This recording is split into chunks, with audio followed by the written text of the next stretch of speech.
নবদ্বীপ থেকে মায়াপুর যাওয়ার জন্য লঞ্চের টিকিট কাটা কমপ্লিট হয়ে গেছে আমাদের। এখন আমরা লঞ্চের দিকে রওনা হচ্ছি মায়াপুর যাওয়ার উদ্দেশ্যে। আর আমরা লঞ্চে উঠেও পড়েছি। আর মানে এই প্রথমবার মায়াপুরে যাব আমরা। আর এখানে নাকি গঙ্গা আর জলঙ্গি নদীর মিলনস্থল তোমাদেরকে দেখাবো। আর ভিডিওটা কন্টিনিউ দেখতে থাকো, স্কিপ করবে না একদম। অনেক সুন্দর তোমরা দৃশ্য দেখতে পারবে, মানে গঙ্গা আর জলঙ্গি নদীর মিলনটা তোমরা দেখতে পারবে। তোমাদেরকে সবটাই দেখাবো, তোমরা ভিডিওটা কন্টিনিউ দেখতে থাকো।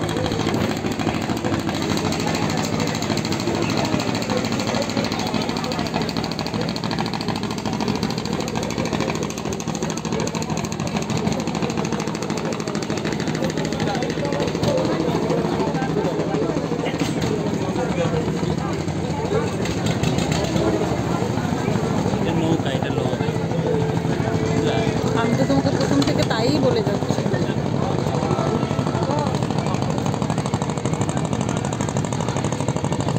কেমন অদ্ভুত না, জলের মধ্যেও আবার ভাগ আছে। যেমন এই জলটা সাদা দেখা যাচ্ছে, এরপরে যে আমরা যাব মানে সামনের দিকে ওখানটায় নাকি নীল জল পাওয়া যাবে। তো দুটা যে নদীর যে জলটা একসঙ্গে একদমই হয়নি, আলাদা আলাদা হয়ে গেছে। গঙ্গা আর জলঙ্গি নদীর মানে দুটো ভাগ ভাগ হয়ে গেছে। সেই ভাগটাই তোমাদেরকে দেখাবো, তোমরা ভিডিওটা কন্টিনিউ দেখো। আর ভিডিওটা যদি ভালো লাগে অবশ্যই তোমরা শেয়ার করে দিবে, লাইক করে দেবে। আর যারা ফেসবুক থেকে দেখছো তারা অবশ্যই পেজটাকে ফলো করে দেবে। ইউটিউবে আছো তারা চ্যানেলটা সাবস্ক্রাইব করে আমাদের পাশে থাকবে। আর পাশে থাকা বেল আইকনটা প্রেস করে দেবে, যাতে নতুন নতুন ভিডিও সবার আগে তোমাদের কাছে পৌঁছে যেতে পারে।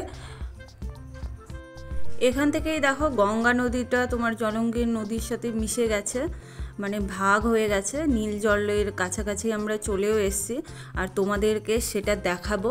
তোমরা অবশ্যই ভিডিওটা দেখতে থাকো কন্টিনিউ। আর এই দেখো তোমরা দেখতেই পাচ্ছ সাদা জল, আর ওই সাইডটাতে তোমার নীল জল আছে, যেটা দেখো একদমই মেশেনি, আলাদা হয়ে গেছে। নীল জলটা ওই পাশে আছে, আর এইদিকে তোমার সাদা জলটা আছে। আর সেটা দেখো একদমই মিশে যায়নি, জলটা ভাগ ভাগ হয়ে গেছে। এরকম মানে দুর্লভ দৃশ্য দেখার সৌভাগ্য হয়েছে আমার। আর মানে এত ভালো লাগছে দেখতে, যখন মানে তোমরা সামনাসামনি দেখবে বিষয়টা, তখন তোমাদের আরও বেশি ভালো লাগবে। তো যাই হোক, তোমাদেরকে শেয়ার করার জন্য, ভিডিওটা দেখানোর জন্য, মানে এরকম দুর্লভ দৃশ্যটা তোমাদের সঙ্গে তুলে ধরার জন্য আমি ফোনে ক্যামেরা বন্দি করেছি। আর এই যে তোমরা জলটা দেখতে পাচ্ছ একদমই দেখো মিশে যায়নি, আলাদা আলাদা হয়ে গেছে, দুটো ভাগ হয়ে গেছে। আর আমরা এখন নীল জলে চলে এসেছি, মানে সাদা জলটা পেরিয়ে এখন নীল জলে চলে এসেছি। আর এই পাশে তোমার ঘাট, তোমার এইদিকে যে নৌকা ফেরি ঘাট থেকে নৌকা চলাচল হচ্ছে, এইদিকে তোমার ঘাটটা আছে নৌকা পার হওয়ার, ওই পাশে তোমার ঘাট আছে, যার জন্য নৌকাটা ওই পাশেই থেমেছে। আর এইদিকে আমরা যেহেতু নবদ্বীপ থেকে মায়াপুর যাচ্ছি, আর সেই জন্য আমরা লঞ্চে করে যাচ্ছি। আর এখানে লঞ্চের ঘাট আছে, আর আমরা সেখানেই যাচ্ছি। নীল জলটার উপর দিয়ে আমরা যাচ্ছি। আর দেখো নীল জলটা মানে এত গাঢ়, নীল জলটা মানে অদ্ভুত একদম। আর চোখে থেকে দেখে এত ভালো লাগছিল, দেখে খুবই সুন্দর দৃশ্য। আর এইদিকে তোমার, আর আমরা দেখো চলেও এসেছি ঘাটের পাড়ে। আর লঞ্চটা দেখো এই পাশটাতে তোমার ঘাট আছে, এখানটায় লঞ্চটা দাঁড়াবে।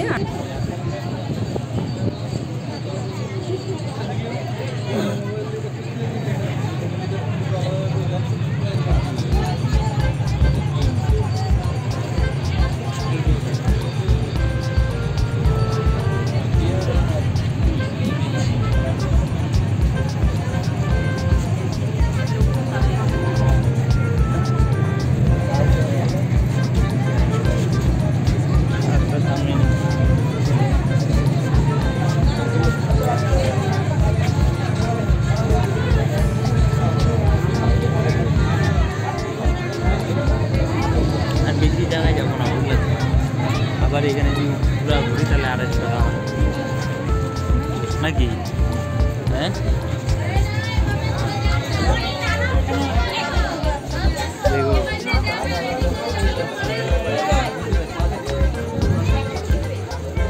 গুতা খাওয়া কিন্তু কি না पार पार होगा मिनट टिकट देखा पार